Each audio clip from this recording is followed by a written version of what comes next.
अस्सलाम वालेकुम नाज़रीन, प्रोग्राम क्लोजिंग और मैं खुश आमदेद, मैं हूं इरफान हैदर। वफाकी काबीना ने पंजाब हुकूमत की सिफारिश पर तहरीक लब्बैक पाकिस्तान TLP पर एक बार फिर पाबंदी आयद कर दी है। इससे पहले अप्रैल 2021 में भी इसी जमात पर पाबंदी लगाई गई थी, मगर इस पाबंदी का नतीजा आज तक सामने ना आ सका। अब सवाल यह है कि क्या ये नई पाबंदी वाकई लब्बैक को खत्म कर देगी या वो किसी नए नाम से दोबारा उभर आएगी, क्योंकि पाकिस्तान की तारीख बताती है कि माजी में ऐसी पाबंदियां कारगर साबित नहीं हो सकी। कभी पाबंदी लगाने वालों ने पाबंदी खुद ही हटा दी, तो कभी वही पार्टी या तंजीम नाम बदलकर मैदान अमल में आ गई। इंतहा पसंद मजहबी जमातों के खात्मे का रास्ता सिर्फ पाबंदियों से नहीं गुजरता। इसके लिए इन सियासी, मुआशी, समाजी और नजरियाती अवामिल को खत्म करना जरूरी है जो इन तंजीमों को ताकत देते हैं। साथ ही हम इस मौजू पर भी बात करेंगे कि पाकिस्तान का आइन किसी जमात पर पाबंदी के हवाले से क्या कहता है।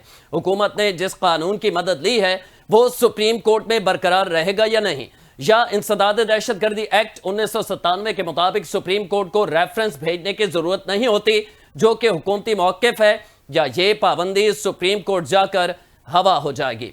इसी हवाले से हम बात करेंगे।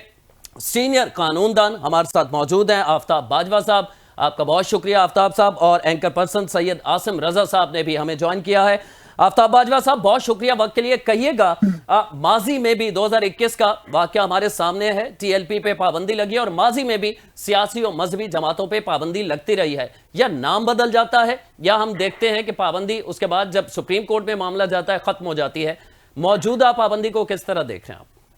देखिए, किसी भी जमात पे पाबंदी लगानी हो तो उसके लिए जरूरी है कि आपको वो जो हकायक पाबंदी लगाने के हैं वो मंजर आम पर लाना जरूरी होते हैं। अब क्योंकि ये जो वाकया हुआ है मरीदके में, वो आशिकाने रसूल हैं जो फलस्तीनी अपने भाइयों की मदद के लिए एहतजाज कर रहे थे। एहतजाज करना आइन के अंदर कोई जुर्म नहीं है, लिहाजा निहत्थे शहरियों पर गोली चला के TLP पे ये हुकूमत ने बहुत बड़ी ज्यादती की थी, जिसका आइंदा आने वाले दिनों में इनको उसका खमियाजा भुगतना पड़ेगा। आशिकाने रसूल पे गोली चली है, ये बात ज़हन में रख ले हुकूमत। ये आम वाकया नहीं है, बहुत बड़ा वाकया है। सैकड़ों लोग मर गए, हजारों की तादाद में जख्मी हैं और उनकी लाशों को जला दिया, कहीं दफन कर दिया, खड्डा निकाल के कहीं कुछ कर दिया। इस तरह जब आप जुल्म करेंगे तो और उसके बाद फिर आप उस जमात पे पाबंदी भी लगा देंगे, आप लोगों के दिलों में हजरत मोहम्मद सल्लल्लाहु अलैहि वसल्लम की जो है इज्जत कदर, जो उनसे प्यार करते हैं लोग, वो नहीं निकाल सकते। ये हुकूमत जो है खुद दहशतगर्द बनी हुई है और आने वाले वक्तों में यही केस इनके गले पड़ेगा। दूसरी बात, आइन के पहले 40 आर्टिकल जो है वो बुनियादी हकूक है। बुनियादी हकूक की वायलेशन होती है, वहां पे फिर सुप्रीम कोर्ट और हाई कोर्ट उस पे जो है बकायदा तौर पे अपनी जजमेंट पेश करती है।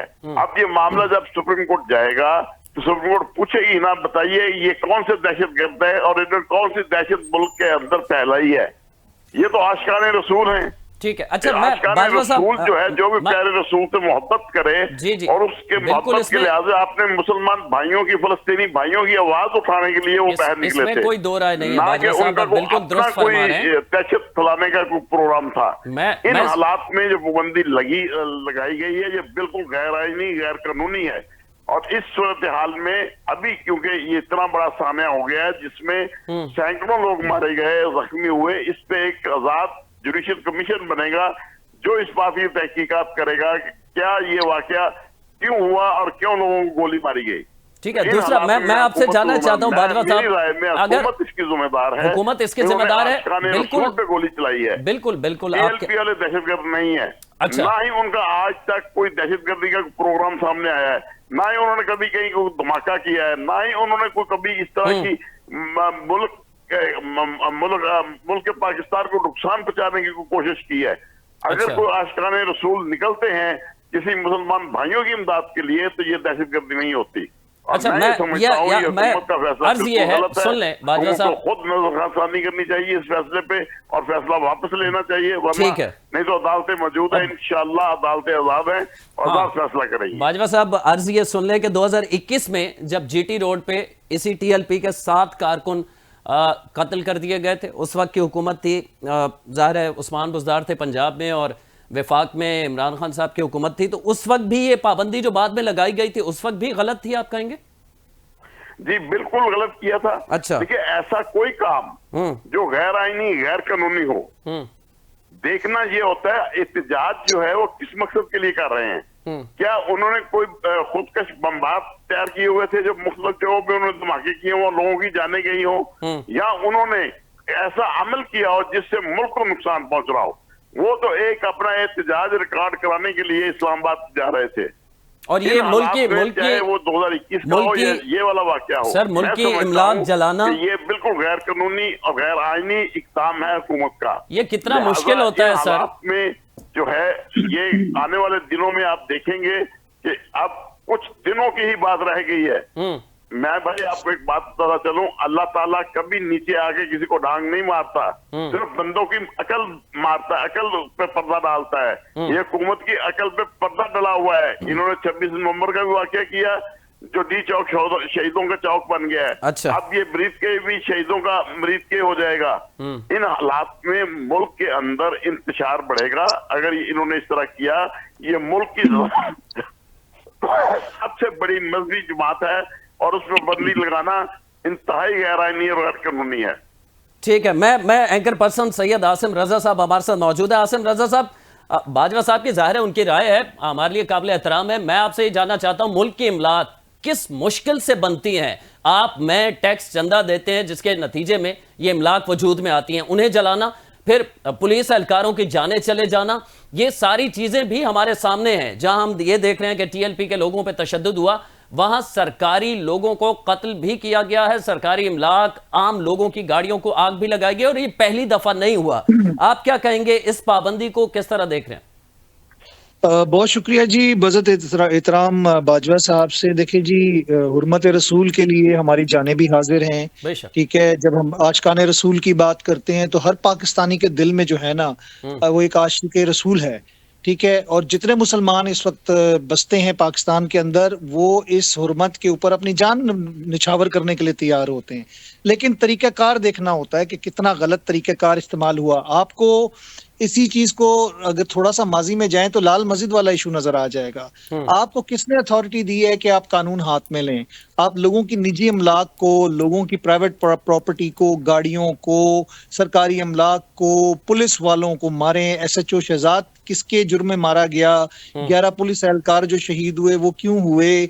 ये देखें, बात ये नहीं होती कि आप किस मकसद के लिए निकले हैं। ठीक है, आप फलस्तीन के लिए निकले, जब फलस्तीन में जश्न मनाया जा रहा है अमन के हवाले से और पीस एग्रीमेंट हो रहा है, इनको याद आ गया जनाब साहब ये फलस्तीन के लिए निकलेंगे।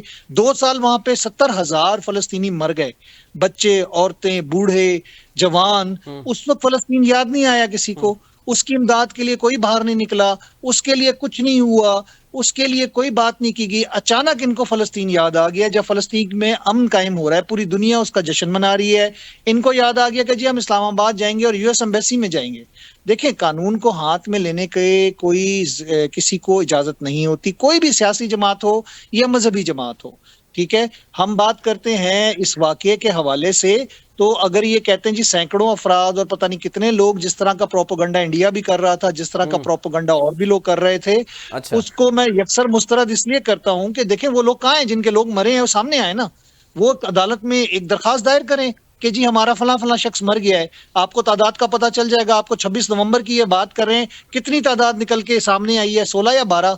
ठीक है, जिनको हजारों की तादाद में कह दिया था, लोगों को शहीद कर दिया गया था डी चौक में।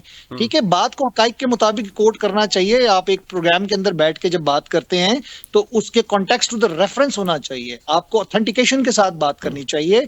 हम डेफिनेटली इस चीज के ऊपर अपनी जान देने के लिए तैयार हैं, लेकिन तरीकाकार तो मतलब मैंने वही कहा ना, जैसे लाल मस्जिद वाला इंसिडेंट हुआ था कि आप डंडे लाठियां पकड़े, लोगों को अगवा करना शुरू हो जाएं, SP को आप हॉस्टेज बना लें, लोगों के घरों में घुस जाएं, मार धाड़ शुरू कर दें। इसी तरह आप चौक चौराहों पर आए, फैजाबाद के ऊपर जाके चौक में बैठ जाएं, लोगों की जिंदगी अजीरन कर दें, अमलाक को तोड़ फोड़ करें, लोगों को मारना शुरू कर दें, किसी की गाड़ी तोड़ दें, कोई फैमिली वाला जा रहा है, कोई बीमार जा रहा है, उसकी जिंदगी चली जाए, लेकिन आपने अपना एहतजाज करना है। तो ये तमाम चीजें जो होती हैं इनको हमें देखना होता है। ठीक है, आफ्ताब बाजवा साहब, ये कानूनी जो बात हो रही है कि कानून जिसके तहत ये पाबंदी लगाई गई। सुप्रीम कोर्ट इसे जाके जब अपील होगी अंडू हो जाएगा। जो आर्टिकल 17 की शिक 2 है उसके मुताबिक एक रेफरेंस भेजना होता है 15 रोज के अंदर हुकूमत को, अगर वो किसी जमात या ग्रोह पे पाबंदी लगाती है तो।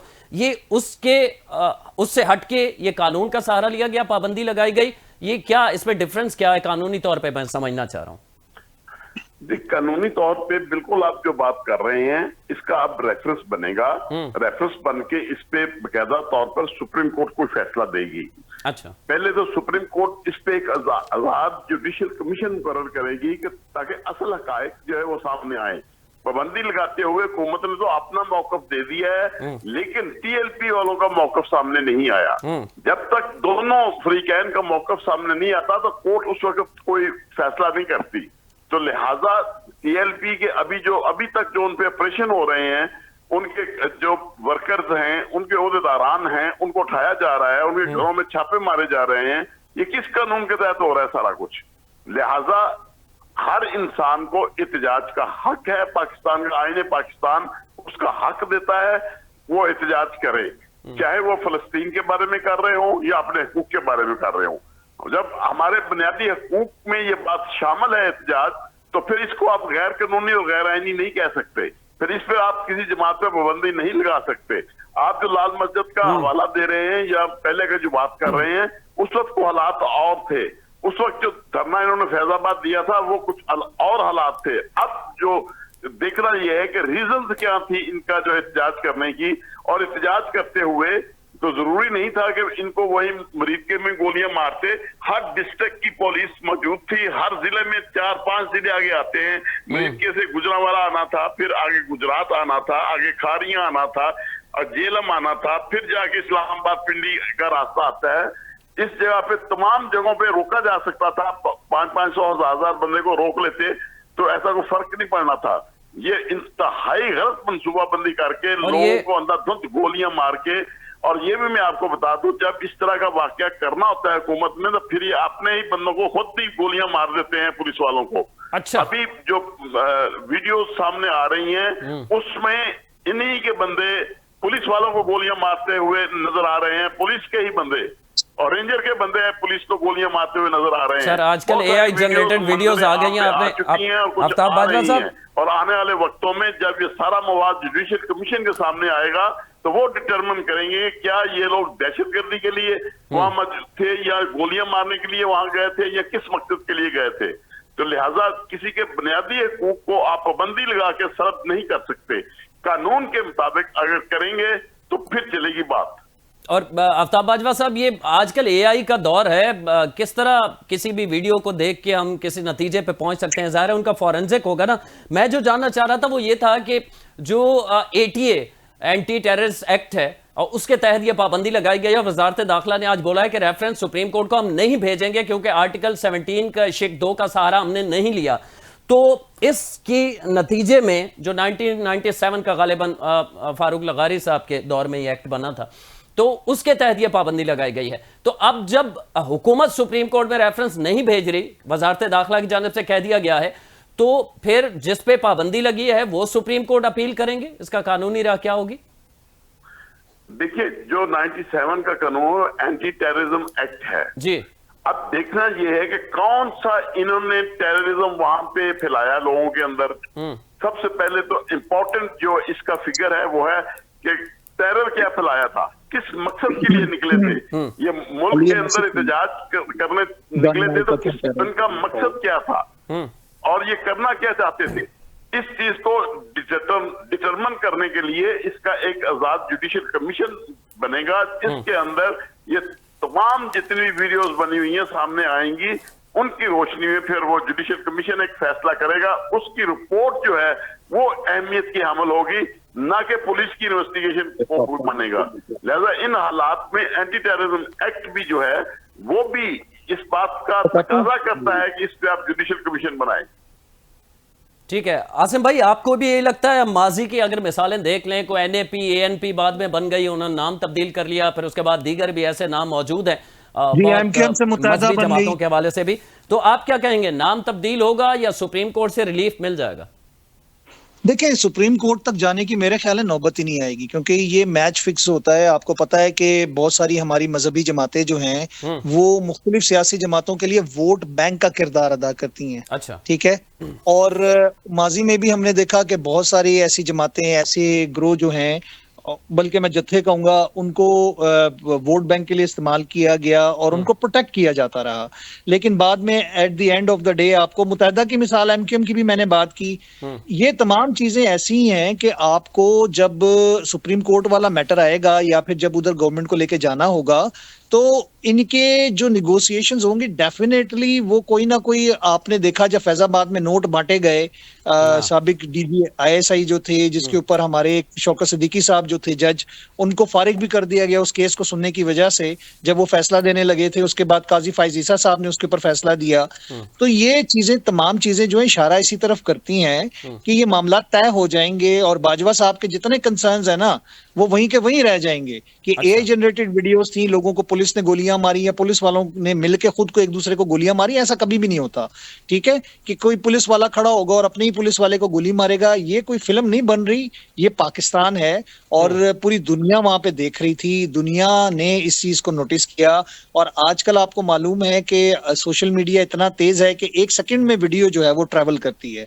हाँ। और जब हम इनसे बात करते हैं तो इनका मौकिफ कुछ और होता है, मकसद कुछ और होता है, और उसके दरपर्दा जो हकाइक होते हैं वो कुछ और होते हैं। ठीक है, मैं बार बार इस लाल मस्जिद का रेफरेंस आप लोगों को क्यों दे रहा हूं, क्योंकि वो एक बहुत बड़ा सानेहा था। आपको याद होगा, हमने इन चीजों को भुगता है। मैं इस्लामाबाद में हूं, मैं पर्सनली उन लोगों को जानता हूं, मैंने प्रोग्राम्स किए थे उस ऑपरेशन होने के बाद भी, उम्मे सलमान से भी और हुमैरा गाजी से भी, यानी कि गाजी अब्दुल रशीद की जो वाइफ है, उनके साथ बैठ के मैंने वक्त टीवी में एक बड़ा एक्सक्लूसिव प्रोग्राम किया था।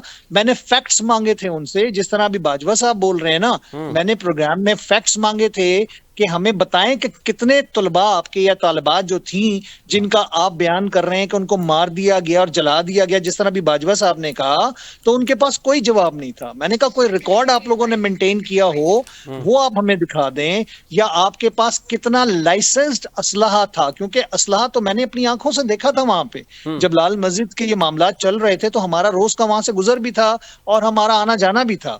तो हमने तो वहां पर आरपीजी तक लगे हुए देखे थे। तो आरपीजी का कौन लाइसेंस देता है? एसएमजी का कौन लाइसेंस देता है? आपके पेट्रोल बमों का या फिर जो आपके लीथल वेपन्स हैं उनका कौन लाइसेंस देता है? और उसके बाद जब ये चीजें दिखाई गई थी तो उसके बाद उनके पास कोई जवाब नहीं था। मैंने प्रोग्राम में पूछा तो उन्होंने कहा जी वो तो हम पे डाली गई हैं। मैंने कहा जी हमने तो अपनी आंखों से चीजें देखी, जो आप मोर्चा बंद होकर बैठ गए थे लाल मस्जिद के अंदर, वहां पर भी वो किस्सा क्या था? किस्सा यही था कि आप चाइनीज पार्लर्स में या चाइनीज मसाज सेंटर थे या लोगों की निजी इमलाक के अंदर घुस के आप मारधाड़ करना शुरू हो गए। आपारा मार्केट के अंदर आपने वीडियो शॉप्स को तोड़ना शुरू कर दिया। ऑडियो की कैसेट्स की दुकानें जो थी, जो बेचारे गरीब अपना बिजनेस करते थे, उनको मारना शुरू कर दिया। उनकी दुकानों को तोड़ फोड़ कर किसने आपको इजाजत दी है कि कानून को आप हाथ में लें? मैं आसिफ भाई आपसे थोड़ा इस तरह सवाल कर लेता हूं। साबिक वजीर दाखिला चीमा साहब पंजाब के, उनका ट्वीट सामने आया था जिस दिन ये टीएलपी एहतजाज के लिए निकली थी और इस पे पुलिस के साथ तसादुम हुआ, तो उनका ट्वीट आपकी नजर से भी गुजरा होगा। उन्होंने कहा था कि जिस तरह बानी पीटीआई ने, उसी तरह इस मौजूदा टीएलपी के सरबराह ने भी मौजूदा जो रियासत है उसे मिसकैलकुलेट किया है। पहले थपथपी कहीं से होती थी, अब इस दफा नहीं है। ये आप इससे इत्तेफाक करते हैं कि इस दफा कोई सहूलतकारी नहीं थी, किसी के कहने पे नहीं निकले, वो अपनी मर्जी से निकले? जी बिल्कुल, बात मैं वही कर रहा हूं कि पहले तो मैंने आपको वो पैसे बांटने वाली वीडियो का और वो सारे हकाइक का बयान किया ना, तो थपथपी तो उस वक्त थी। उस वक्त जिन्होंने इस्तेमाल करना था उन्होंने किया, और वोट बैंक के लिए भी किस तरह वोट बैंक किया गया था वो भी सामने आ गया। लेकिन बात यह है कि जब वो कहते हैं ना अनगाइडेड मिसाइल बन जाएं आप, और आप जनाब साहब अपने दायरे कार से, अपने जिसे कह सकते हैं कि हैसियत से बढ़ के छलांग मारने की कोशिश करते हैं, तो आप रियासती इदारों को चैलेंज करते हैं फिर। और वो चैलेंज ये था कि आप यूनाइटेड स्टेट ऑफ अमेरिका की एम्बेसी के लिए थ्रेट बन के जा रहे हैं कि जी हम जाएंगे और अब ये कर देंगे फलस्तीन। मुझे इस सवाल का जवाब देना, 2 साल फलस्तीन में लोग कत्लो गारत होता रहा, खून में नहाए गए, बच्चे बूढ़े औरतें, ये कहाँ सोए हुए थे? इनको कहाँ होश नहीं आया था कि उस वक्त ये मुजाहरा करते, उस वक्त ये बाहर निकलते? या फलस्तीन जिस तरह आपका समूद फटेला था उस तरह बैठ के जाते ना सेनेटर मुश्ताक की तरह, ताकि पता चलता कि जी आपके दिलों में दर्द बहुत है फलस्तीन के हवाले से। घरों में से आपके अरबों रुपया निकल रहा है, पता नहीं सैकड़ों तोले सोना निकल रहा है, और आपके पता नहीं कितने कितने असासाजात निकल रहे हैं। फिर आप जो शराइत लिख के दे रहे हैं अपना धरना खत्म करने की, उसमें कह रहे हैं जी फला फला शख्स को छोड़ दो जिसपे इतने मुकदमात हैं, इतने मुकदमात में वो मतलूब है या अरेस्ट हुआ है, कत्ल के मुलजिम है, हमारी वो जायदादें हमें वापस कर दो जो हमारे घरों से निकली अरबों रुपया। आपके पास कोई उसकी बैंक स्टेटमेंट नहीं है, आपके पास कोई उसके टैक्स रिटर्न्स नहीं है, आपके पास कोई उस ब्लैक मनी के बारे में कोई आपके पास डॉक्यूमेंट नहीं है। आप वो शराइत रख के कहते हैं कि जी हमें छोड़ दिया जाए। हम और ये जो इस किस्म की तंजीमें कहती है ना, चंदे का है जाहिर है, तो चंदे की कौन सी रसीद होती है भाई? चंदा भी जिसे कहते हैं ना, मनोसलवा नहीं होता, उसका भी एक निजाम होता है। चंदा भी किसी निजामत, किसी आपके एक तरीका कार के मुताबिक आपके ऊपर जो मतरूका वक्फ इमलाक है या फिर जो भी है दरबार है या आप हाजिरी लगाते हैं या आप पे चढ़ावे चढ़ाए जाते हैं, उसके कहीं पैटर्नाइज हुआ होता है ना, ताकि आपकी वो जो तमाम चीजें हैं वो लीगलाइज हो। ठीक है, आपके पास तो अरबों खरबों रुपया जमा हो जाए और आप उसको किसी मसरफ में भी इस्तेमाल करें। टेररिज्म की आपको पता है मुल्क में क्या हालात हैं, ठीक है, कहां से कहां टेरर फाइनेंसिंग हो रही है। ठीक है, उसके बाद इलीगल स्पेक्ट्रम के हवाले से यहाँ पे सेल्स बनाए जा रहे हैं जो कि ये देख रहे हैं कि पैसे की ट्रांजैक्शंस कहां से आ रही हैं और कौन कौन पैसा कहां से आ रहा है। तो आप उसके बाद उसकी वजाहत भी नहीं दे पाते और आप कहते हैं कि जी ये सब कुछ हमारा ठीक कर दिया जाए, वापस कर दिया जाए और हमें छोड़ दिया जाए। जो हमने कर दिया वो काफी है, मतलब हम किसी कानून के दायरे में नहीं आते। मैं आफ्ताब बाजवा साहब से जान लेता हूं ना सर, ये बहुत सारी चीजें सामने आ रही है ना, आप कह रहे हैं कि दहशतगर्दी के हवाले से सुप्रीम कोर्ट में या किसी भी अदालत में प्रूव नहीं हो पाएगा। एक तो इनलीगल बड़ी तादाद में जिसका कोई नामो निशान, कोई रसीद, कुछ नहीं है, बड़ी तादाद में सोना पैसा, फिर जो मुकदमात बन चुके हैं, जो वीडियोस में हम देख रहे हैं कि जिस किस्म के लाठी कीलों वाले डंडे, पुलिस 3 पुलिस एहलकार जिसमें एक SHO शामिल है उसकी जान गई, जाहिर है सरकारी लोग थे। इस सारी चीजों को फिर किस तरह वो जमात कोर्ट के अंदर जस्टिफाई कर पाएगी? देखिए, ये TLP जमात जो है, ये रिजवी साहब जो हैं बहुत बड़े बुजुर्ग गुजरे हैं जिनका वहां पे दरबार बना हुआ उनके घर के साथ। लोग वहां पे आते हैं, दरबारों पे आपने देखा होगा अक्सर जो है पीरों को लोग चंदा दे के जाते हैं। ये उस चंदे की मद में उनके पास पैसे हो सकते हैं। इनका जवाब वो अनस और उसका भाई ही देगा कि ये सारी जायदाद, ये जेवर, ये कहां से आए। सबसे पहले जो मेरे भाई ने बात की है, मौलवियों से तो हिसाब ले रहे हैं, कभी हुकूमत से भी आपने हिसाब लिया है। ये अभी मालिक साहब ने अपने 3 प्रोग्रामों में ये बात कही है, 10 खरब रुपया जो है नून लीग पंजाब की हुकूमत खा गई है। इसका कभी मेरे भाइयों ने कभी हिसाब पूछा हुकूमत से कि ये पैसे किधर गए, सर? उसके लिए कहां गए? उसके लिए तरीकाकार मौजूद है ना, अदालत जाया जा सकता है। मची थी वहां पर टिकटॉक पर वजीर आला जो है चंद मिनट के लिए जाती थी और कैंप लग जाता था, वापस आती थी, कैंप खत्म हो जाते थे। सलादतगान की मदद तक लोगों की नहीं की हुकूमत ने। इसकी तरफ हम कोई तवज्जो नहीं करते, हम सिर्फ तवज्जो करते हैं कि जी कोई बंदा हुकूमत के खिलाफ उठा क्यों है। भाई एहतजाज करना हक बंदे का एक आईनी हक है, उसने अपना हक इस्तेमाल किया है, ना कि आप लोग रात के अंधेरे में गोलियां क्यों मारते हो लोगों को। 26 नवंबर का वाकया थी, चौका रात के अंधेरे में गोलियां मारी, ये भी सुबह तो 4 बजे इन्होंने गोलियां मारी रात के अंधेरे में। ये दिन को भी ये ऑपरेशन कर सकते थे, ये रात को क्यों ऑपरेशन करते हैं? इसीलिए ताकि कोई नामो निशान ना रहे इनका कि भाई वो हमने किया क्या है, लोगों के अंदर दहशत फैलाई जाए ताकि लोग सड़कों पे ना आ सके इनके खिलाफ। ये जो है ये नेतन्याहू और मोदी के यार हैं। ये क्यों नहीं नेतन्याहू के खिलाफ हुकूमत बयान देती या क्यों नहीं मोदी के खिलाफ बयान देती? सर, ये लोग जो हैं नेतन्याहू और मोदी के दोस्त हैं, ये मुसलमानों के हमदर्द नहीं है हुकूमत। जो मैं आपको साथ बता दूं, इन हालात में आपके जो वहां जाके सदर ट्रंप के साथ जो मुआहदा करके आए हैं उसके कंटेंट ख्वाजा आसफ कुछ बता रहा है कि तहरीर कुछ और थी, उधर वहां जो है मुआहदे के अंदर कुछ और निकल रहा है ट्रंप के पास। तो इन हालात में हम हुकूमत पे कोई इतबार नहीं कर रहे।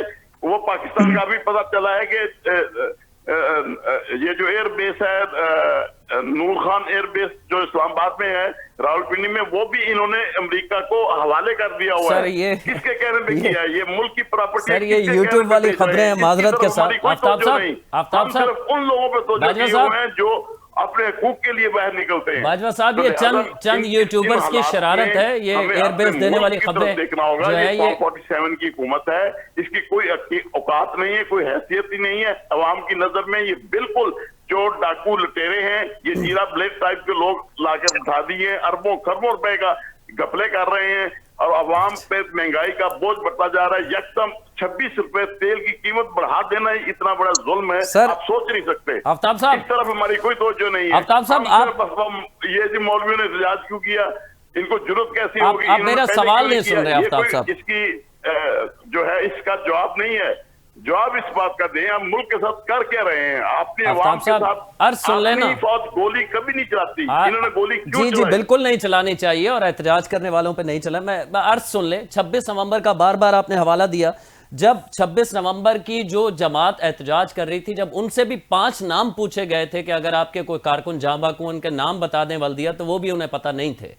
तो ये एयरबेस दे दी, ये चंद एक यूट्यूबर्स की ये कहानियां तो हो सकती हैं, लेकिन जाहिर है इतना आसान नहीं है कि वहां कत्लो गारत 26 नवंबर को होती और किसी को पता न चलता, कोई किसी का चेहरा न देखता, कोई एक आध वीडियो भी मौजूद ना होती। ये कैसे हो सकता है? नहीं देखिए, मैंने जो अभी तक मेरे पास जो मैं देख सका हूँ सानिया मरीद की 500 से ज्यादा लोगों की लाशें जो हैं वो बेच चुके हैं। 500? 2000 से ज्यादा लोग हैं जिनको गोलियां लगी हैं।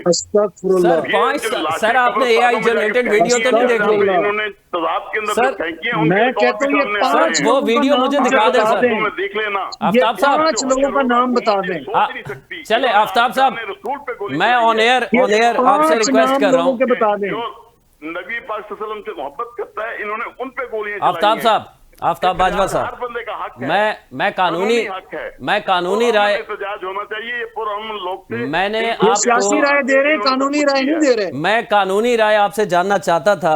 आपने कहा कि 400-500 वीडियो, वो वीडियो अगर मुझे आप भेज दें और मैं देख लूं तो कम से कम हम अपने ऑफिस में उसे चेक कर सकते हैं कि वीडियो कहाँ की है, AI जनरेटेड है या कोई हकीकत से इसका ताल्लुक है। मुझे लगता है आपने कोई AI जनरेटेड वीडियो देख ली है। 500 लाशें और उन्हें गायब कर देना मुमकिन नहीं है ना। अब ये आसिम साहब आप कहिएगा कि इस किस्म की वीडियोस को वायरल हुई हैं या की हैं, तो किसने की हैं?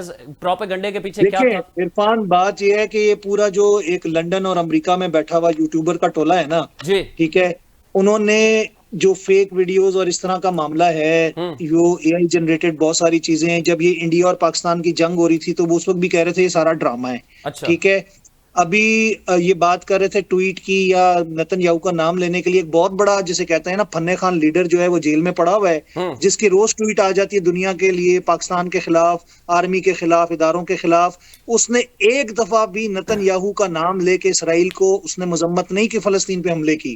ठीक है, जिसके बारे में मजम्मत की है, रिकॉर्ड उठा के देखें इधर अपना पिछला। जी मैं रिकॉर्ड पे हूँ, रिकॉर्ड बात करूँ बाजवा साहब।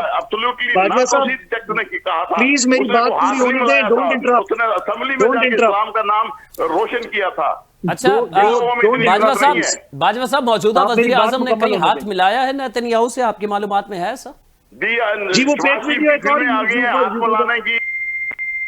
अच्छा, ये फेक वीडियोस के ऊपर बिलीव करने वाले लोग हैं, क्योंकि उनका नैरेटिव ही चलता ही सोशल मीडिया और आफ्ताब साहब को गालिबन शानदाना गुलजार साहिबा का वो मामला नहीं पता जो उनपे अभी उनपे केस खुला है ना, अब उनको जवाब देना पड़ेगा। जब जो 400 लोगों के बारे में उन्होंने भी लिख के ट्वीट लगाई थी और उसके बाद डिलीट कर दी थी, तो उनसे पूछा डिलीट क्यों की थी उन्होंने। ठीक है, अब बात वही आती है कि देखें हम बात कर रहे हैं कुछ और ये यहाँ पे सियासी बयान शुरू हो जाते हैं। ठीक है, हम इसराइल को क्या मान रहे हैं, नहीं मान रहे हैं, कंटेंट क्या थे क्या नहीं थे, कौन सी बेस दी गई, ये सारी एक जिसे कहते हैं ना कंकॉक्टेड, एक जिसे कहते हैं ना फेरी टेल किस्म के यूट्यूबर्स अपना यूट्यूबर का जो कंटेंट बेचने के लिए बाहर से बैठे हुए पाकिस्तान के लिए अदाकार जो है ना ये काम कर रहे हैं। ठीक है, और उसके ऊपर बैठ के आप नेशनल लेवल के टेलीविजन के ऊपर आके डिबेट करें, ये तो अजीब व गरीब हाल हो गया है।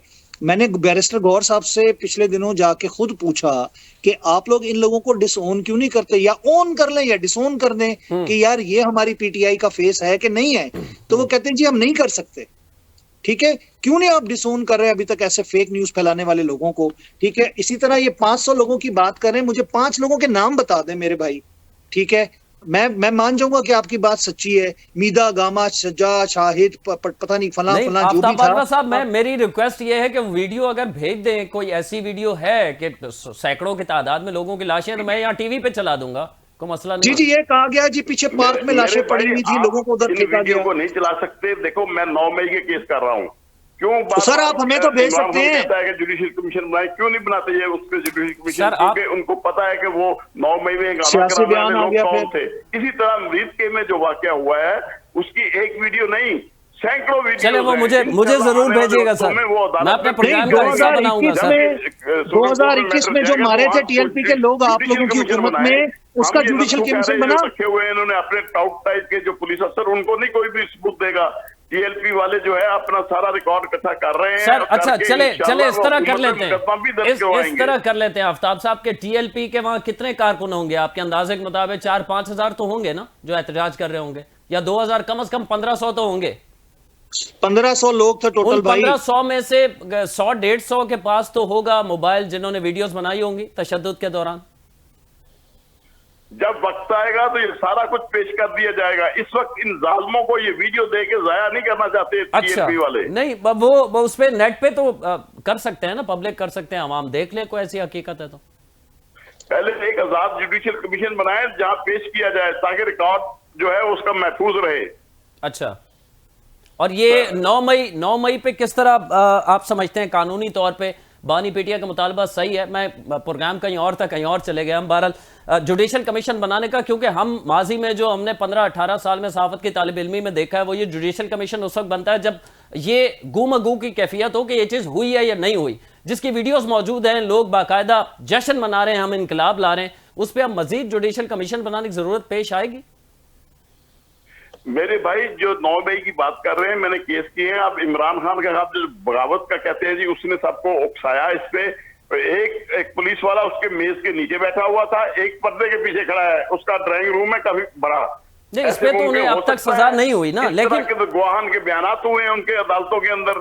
लेकिन कर क्या रहे हैं? ये अपनी ही फौज, अपने ही रेंजर, अपने ही पुलिस, अपने ही बंदों पे गोलियां मारने के लिए रखी हुई है हमने। ये दहशतगर्दी खत्म नहीं कर सकते, ये वहां जाके दहशतगर्दों के साथ लड़ाई झगड़ा करें। मेरे भाई अभी आने वाले दिनों में तमाम हकायक सामने आ जाएंगे। चले, वो आने वाले दिन कुछ आइडिया है आपको कितना टाइम लेंगे? बहुत दिनों की बात है, अब महीनों की बात नहीं है, कुछ दिनों की बात है। कुछ दिनों की बात है। चले, ये हमने 26 नवंबर को भी सुना था कि चंद दिनों बाद जो है वो हकायक आ जाएंगे, उन लोगों के नाम भी आ जाएंगे, वो नाम हमारे सामने नहीं आए। आसिम भाई, आखिर में मैं आपसे ये जानना चाहता हूं कि हुकूमत के ऊपर, पंजाब हुकूमत के ऊपर इस टीएलपी के प्रेशर के हवाले से कोई जो पाबंदी लगी है, प्रेशर है पंजाब हुकूमत के ऊपर, वफाक के ऊपर, या अब फैसला रियासत ने कर लिया है कि अब मजीद इस किस्म के जत्थे काबिल कबूल नहीं हैं जो पिछले 20-25 सालों से हम देखते हुए आ रहे हैं पाकिस्तान में जो कुछ हो रहा है? देखिए इरफान, ये फैसला सिर्फ हुकूमत का नहीं है, ये पाकिस्तान के तमाम इदारों का, जिसमें सियासी और अस्करी सारे इदारे शामिल हैं। इसको हम रियासत का फैसला कह लेते हैं। ये रियासत का फैसला है और बहुत हो गया ना। पाकिस्तान की बदनामी, कंटेनर सिटी के नाम से इस्लामाबाद पिंडी को जाना जाता है। फैजाबाद ब्लॉक कर दें, पूरे पाकिस्तान में आप कंटेनर लगा दें, आपकी मोटरवेज बंद हो जाएं, आपकी जीटी रोड बंद हो जाएं, आपके मुल्क के अंदर के हालात खराब हो जाएं, जब आपके मुल्क के ऊपर दुश्मन हमला करने के लिए तैयार बैठा हो, और उसके बाद अचानक आपको फलस्तीनियों की याद आ गई। जब आप वो मर रहे थे तो उस वक्त आप बोले तक नहीं, उफ तक नहीं किया आपने, और उसके बाद आप चंद अपने मकासद के पीछे उठ के जत्था लेके 1500-2000 लोगों का आप कहें जी हम तो जनाब साहब यूएसए एम्बेसी जाएंगे और वहां पे तबाही फेर देंगे। वहां से आपने फलस्तीन को आजाद करवाना था, या कि हुकूमत की बदनामी और रियासत की बदनामी करवानी थी कि पाकिस्तान में आपने जनाब साहब एम्बेसीज को टारगेट करना है। आपको याद होगा कि एक दफा इस एम्बेसी को आग लगाई गई थी, यूएस एम्बेसी को पाकिस्तान के अंदर, और उसके बाद मुल्क के हालात क्या हुए थे और मुल्क ने क्या कुछ फेस किया था। तो ये चीजें जो होती है ना, एक लिमिट इज लिमिट, ठीक है। जब आप अपनी रेड लाइन क्रॉस करते हैं, रियासत की जब रेड लाइन को आप क्रॉस करते हैं, तो उसके बाद आपको इसी तरह आनी हाथों से वैसे आसिफ भाई, कथा कलामी की माजरत, आपसे एक सवाल है कि जो सीनियर कानूनदान होते हैं जिस तरह आफ्ताब साहब, हमारे लिए काबिल एहतराम है, क्या इन लोगों को भी समझ नहीं आती कि एआई जनरेटेड या किसी और मुल्क के इस तरह की वीडियो में और हमारी वीडियो में फर्क होता है जिस तरह वो बता रहे हैं? मुझे यही लग रहा है कि बात ये है कि अगर तो वो कानूनी राय दे रहे होते ना सिर्फ, तो मैं तस्लीम करता। मसला ये है कि वो सियासी बयान देना शुरू, कानूनी बात ही नहीं, वो सियासी बयान देना शुरू हो गए ना। वो एक जमात के, मुझे एक कानूनदान से ज्यादा एक जमात के पैरोकार लग रहे थे, जो कि उसी को कहते हैं ना कि माय बेस्ट फ्रेंड का मजमून याद किया हुआ था, जो टॉपिक आएगा वो उस पर माय बेस्ट फ्रेंड का मजमून ठोक देंगे। ये तो उनका ये हाल था कि उनको इमरान खान और उनकी चाहत के अलावा, बानी पीटीआई के अलावा और उनकी हुकूमत के अलावा, ये हुकूमत, ये रियासत, ये सब कुछ ही बुरे लग रहे थे, और ये तो मुजरिम है, इनको फांसी चढ़ा दो और उसको रिहा कर दो। ये तो एक सियासी बयान दे रहे थे, कानूनी राय तो उन्होंने दी नहीं। सुप्रीम कोर्ट का मामला है, हुकूमत जब चाहेगी वो रेफरेंस भेज देगी, अगर नहीं भेजती तो सुप्रीम कोर्ट खुद उड़ा देगी। हुकूमत जाने, रियासत जाने और वो तंजीम जाने। ठीक है, बहुत बहुत शुक्रिया। हमारे साथ मौजूद थे आफ्ताब बाजवा साहब, कानून दान हैं, और एंकर पर्सन सैयद आसिम रजा साहब हमारे साथ मौजूद थे। ज़ाहिर है अब जब ये मामला कोर्ट में जाएगा कि TLP पे जो हुकूमत ने, वजारत दाखिला ने आज बाकायदा नोटिफिकेशन भेज कर जारी कर दिया। अलबत्ता बताया गया है कि सुप्रीम कोर्ट में हुकूमत रेफरेंस नहीं भेजेगी। अब जिस पे पाबंदी लगी है, जो जमात है वो अपने अपील के लिए जाएगी और जाने के बाद सुप्रीम कोर्ट ये डिसाइड करेगा कि आया ये पाबंदी आईन और कानून के मुताबिक लगाई गई है या नहीं, और इसमें जो शवाहिद इस पाबंदी को जवाज बनाकर पेश किए गए हैं वो काफ़ी हैं या इन्हें ना काफ़ी करार दिया जाएगा। ज़ाहिर है इसमें अभी कुछ वक्त लगेगा, क्योंकि माजी में हमने देखा था पाकिस्तान तहरीक इंसाफ के दौर में भी इसी तरह पाबंदी लगाई गई थी TLP पे, लेकिन वो पाबंदी ज़्यादा अरसा नहीं चल सकेगी।